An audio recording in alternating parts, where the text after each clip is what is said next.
Hi everyone, my name is Sarah Stitzlein, and I'm delighted to hear that you're going to be reading my book, Teaching for Dissent, in your class.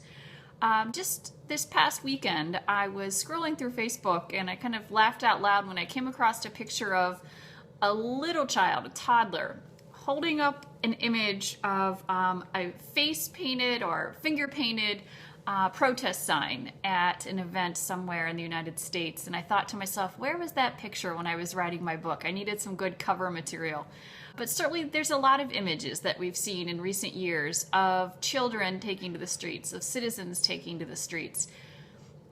I wrote this book in part because there was a big shift that occurred just a few years ago. If you look back at the beginning of the 21st century, we saw a period of relative consensus. Perhaps you might remember in the days following 9/11, members of Congress standing together singing "God Bless America" on the steps of the Capitol. Or you might recall some arch enemies in politics standing together to sign "No Child Left Behind." In those years of healing following 9/11, we needed a call for community and consensus and working together. But in the years following, we saw the rise of the Tea Party, we saw growing town hall meetings and streets, protests in the streets.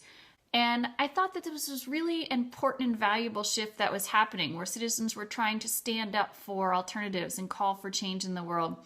And yet when I looked inside of our schools, I saw something quite different happening. I saw little preparation for such active civic and political life. I saw students who were constrained by testing and were deprived of the kinds of knowledge and skill sets and habits that they needed to develop in order to become citizens who participate in political dissent well.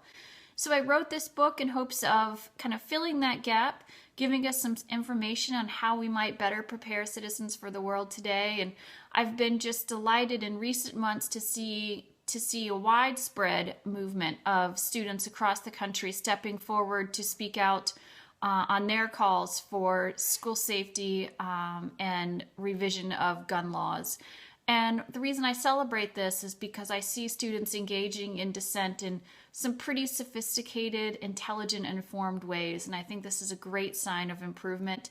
I hope it will continue. I'm continuing to write about this myself, and I hope that you find the book interesting and useful for your work. Thanks.